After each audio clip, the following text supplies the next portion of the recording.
To fa ana wata sai ga wata yanzu rikici ya ɓarke tsakanin shugaban 'yan bindiga da kuma wani tsohon soja a jihar Zamfara. A cikin satin nan ne dai wani shugaban 'yan bindiga ya nemi lambar wasu ƙauyawa inda ya ce lalle wannan garin yana buƙatar lalle su haɗa musu kuɗi ko kuma a'a su yi sulhu tsakaninsu su ba da kuɗaɗen nan kafin a kawo musu hari. To amma kuma wannan lambar wayar da aka ba shi ya kira, to lalle lambar wani tsohon soja ne a cikin wannan ƙauyawa, inda shi wannan tsohon soja yana matsayin wakili ne na wannan mai gari, inda suka fara tattaunawa da shugaban 'yan bindiga akan kuɗaɗen da ake so su bayar. Inda shi wannan tsohon soja ya ce gaskiya wannan kuɗi ba za su samu damar ba da wannan kuɗi ba, inda shi kuma shugaban 'yan bindiga ce lalle sai sun ɗauki matakin kashe wannan ƙauyawa gaba ɗaya. Inda wannan tsohon soja ya ce lalle idan su isa su zo ta helikwafta, inda ya ce lalle ko za su zo, inda kuma shugaban 'yan bindiga ce lalle ka san mu shaggu ne, inda wannan tsohon soja ya ce ina aini ban san wannan kalma ba, lalle idan kun zo mu ma za ku ga irin matakin za mu ɗauka a kanku. Shi dai wannan rikici tsakanin mutanen ƙauye da kuma waɗannan 'yan bindiga a jihar Zamfara ba abu ne sabo ba, wanda dama lalle an daɗe ana gwabza shi. Sai dai ko da wani lokaci muna roƙon Allah lalle ya kawo mana ƙarshen waɗannan 'yan bindiga, domin ko a yau ɗin nan wasu 'yan bindiga sun saki wani faifan bidiyo inda suka siyo wasu manya-manyan makamai wanda ake iya harbo jirgin sama take yanke da su waɗannan makamai, abinda waɗannan 'yan bindigan suka so kenan, wanda ko da wani lokaci za a ga jami'an tsaron Najeriya suna ƙoƙari su kawo ƙarshen 'yan ta'addan nan amma kuma abin ya ƙi yiwuwa. Kullum za ka ji an ce an kashe 'yan ta'addan nan mutum 100 mutum 50, to amma kuma kullum sai ka ga suna ƙara so sabbin makamai. Harkar ta'addancin kullum yana ƙara ƙarfi ne ba yana raguwa ba. Yanzu a ƙasar nan tamu wa 'yan ta'addan da suke gidajen yari wanda gwamnati ta kama ta tsare su, to su kansu yanzu idan ka je kai bincike za a ga dubbainai ne a tsare, banda su kuma yanzu waɗanda suke cikin daji su kansu dubbainai ne suna nan waɗanda suke ta garkuwa da mutane, banda waɗanda suke a ofishin 'yan sanda an riga an kama su ba a riga aka mika su kotu ba, su ma kullum suna nan dubbainai ne ake ta kamawa. Yanzu aikin laifi ya riga ya yawa a Najeriya. Kai irin ɓarnar da ake a ƙasar nan tamu kai ba ka taɓa ɗauka cewar ƙasar musulmai ne ba.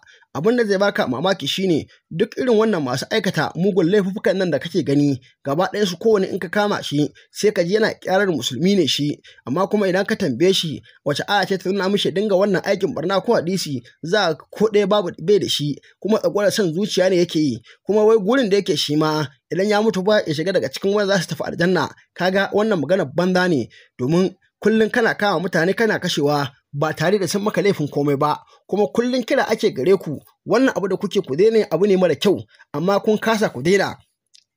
Kullum kuna kira cewar wai Hausawa ne suke kama Fulani suna kashewa, kuma kowa ya san wannan maganar banza ne, da Bahaushe wa Fulatani an san uwa ɗaya ne uba ɗaya, kuma duk wanda ya ce yana ƙoƙarin zai iya raba su to an san wannan maganar banza ce ba za su taɓa rabuwa ba, domin ko kwanan nan akwai wanda aka ɗauka kwangila inda suke ta ƙoƙarin cewar wai suna so su kafa ƙungiyar Hausawa Dalla wadda babu Fulani a cikinta. Wannan kuma na san maganar banza ce. Yanzu a kansu cikin wanda suke ƙoƙarin su kafa ƙungiyar idan da za ka yi bincike sai ka samu cikinsu wani uwan shi ba Fulatana ne, wani uban shi ba Fulatani ne, ko kuma wani ma kakan shi a cikin wanda suke ƙoƙarin su kafa wannan ƙungiya. Kaga duk abu ne wannan wanda ba zai taɓa yiwuwa ba. Duk wannan rikice-rikicen da muke fama da shi na 'yan bindiga yanzu a Najeriya shi kaɗai ya ishe mu tashin hankali, amma ba a yi ƙoƙari a yi maganinsa ba.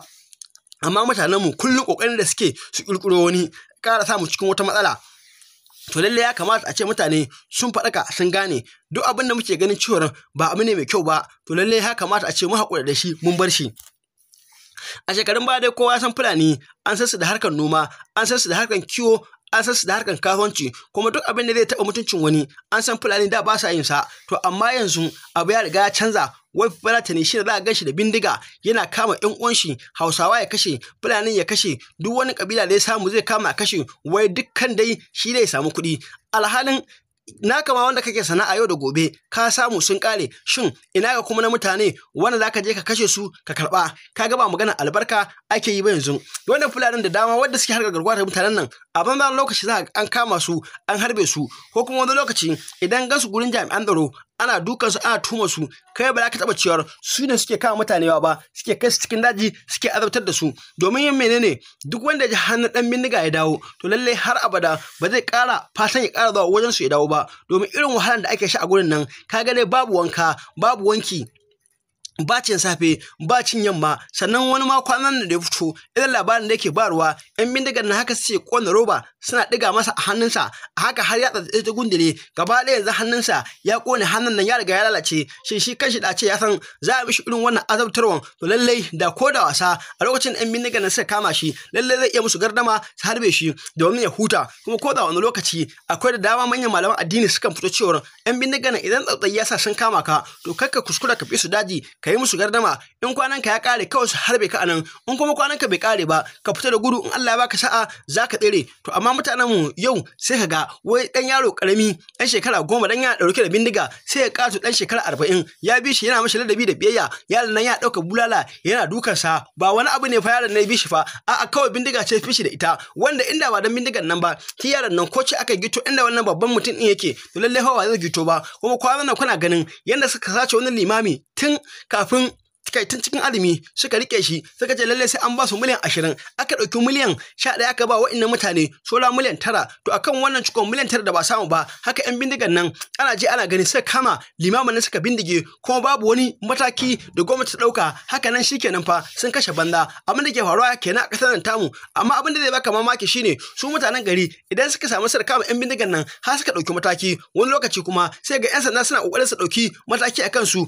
dan Allah dan Annabi dan yau da farkon zuwan ka wannan tasha tamu ka danna mana alamar subscribe ka danna mana alamar ƙararrawa ka yi share din bidiyon nan ka yi like muna godiya sosai ga cikakkun bidiyoyin da ku kalla waye wakilin mai gari na Lajinge masha Allah ko can na ta kai muku waya kana laya lafiya lau ya yi dimomi alhamdulillah to ai dai kana ji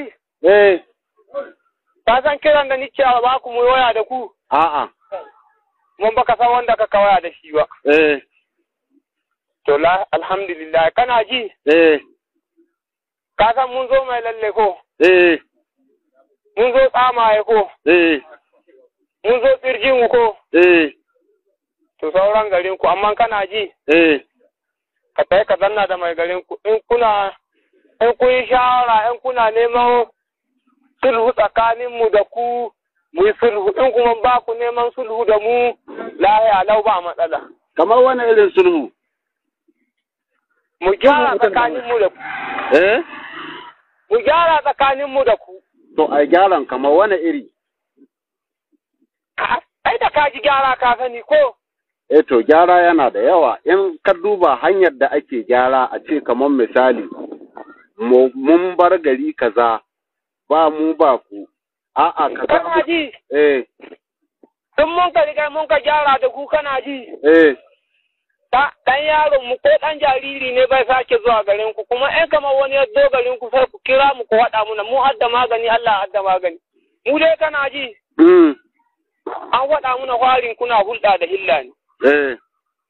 To shi na nice a'a ba a zuwa a bari a samu lambar garin ku a tura ku in kun yadda mu gyara da ku in kuma ba ku yadda ba mu zo mu takartar da ku ga mu ga ku.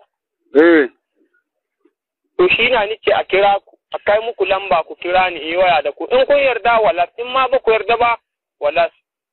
To, wagga magana da haka faɗi ba abun cewa komi na ba, saboda duk abun da ka gani, mu dai da Allah muka dogara na farko kenan. Na biyu, idan har ya kasance kun ka kalli mu'amalar da akwai tsakaninmu da ku da. To ya kasance da cewa duk waɗanda abubuwan ƙarewa za su yi ba. To in ba da ma'aulan ba, ai ba ka san dai da wagga magana kuma ba ka san ni ba ko ka san ni. Ni ban san ka ba kai ma ba ka san ni ba ko tun da ban san ka ba kana ji. Wallahi ban san garin ko yanke ni za kai ban san garin ku ba amma tare muna tare da waɗanda sun ka san garin ku. Ta. Shi na ni ji duk wasu suna kawo kuka suna cewa don Allah ga a zo garin ku a kira ku in kun yarda mu gyara da ku. An ba mu yadda in ba ku yadda ba kuma sa'an nan duk wanda za a yi kana ji. Nice to a bi domin lambar garin ku a bani. To. An ka bido ta an ka kawo min kana ji. Yanzu nice a bani mai garin naku in yi waya da shi in ya amince da haka nan mun gyara da ku ba wanda ka koma zuwa garin ku kuma in wani ya zo garin ku kawai za mu ba ku lamba ku kira mu.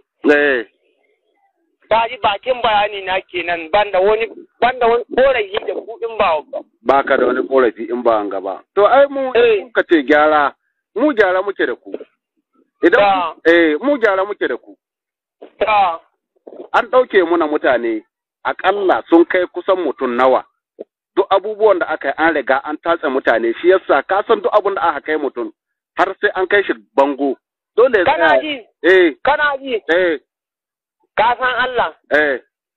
Tsakanina da Allah, ka san dai baka san ni ba ban san ka ba ku. Tsakanina da Allah matakin. Ina jin ka. Ran kai da to ku gyara ƴaƴan ku kan din mu zo. Mu yanzu zaman jiran kuna muka yi. Yayi. Zaman jiran kuna muka yi. In kuna iya ku yi to ta helicopter. To har ku hada bukkoki ko? Wallahi Allah. To yayi ya rage na. A cikin wurin kwarai azzanna ga muna nan zuwa Allah yadda. To Allah ya kawo ku da ƙararen kwana. Allah ya kawo ku da ƙararen kwana. Allah sai kun gane ba ku da sai kun ci ubanku. To ai uban ai. Dare sai kun ci ubanku. Dare ba gudana ba. Dare kana ji? Tsakana da Allah sai kun bar garin kwata kuna ji kuna gani sai kun bar. Ai kun yi kaɗan ba a yi ku ba. Sannan ciki ake ba a ko awa ko kajin ba ku ta. Kai kana ji? Ku ko bataliyan sojoji ku aje. Ba ruwanmu da soja, ba ruwanmu da ɗan sanda. Wallahi ƙarya ce. Ba ruwanmu da soja, ba ruwanmu da ɗan sanda. In ka kai shege ku hito ta helicopter, ku hito ta sama. In kun kai shaggu ku hito ta sama. Wayo ba ta kai can ba. Wallahi ba ta kai can ba. To. Muko ka san muko a shaggun, ka sani. Ina mun ka sani. Yayi. Tunda kun tsayawa gara, ku hito yanzu in kuna iyawa a ɗauke. Kana ji? Mu ba ta himmuna ba don wallahi hatta man mai bisa ruwa na muka bibin ku don waɗanda mun kai to masu firi ba do ba haka mun kai da ƴan firgin mu sun kace a hito musu da rana. Yan babban buwa ba aka jiya sai da mun ka zo gare su. Dabba mun ka ɗauko waya sun ka kira mu sun kace mu hito musu da rana. Da marai ta kaji mun zo ko dai da dare ko yaushe kaji an zo musu. Ni wallahi in kuna iya ko ana sallama sallar asuba ta in kuna iya ku taho shege ya kwasa. Tsakanina da Allah kana ji.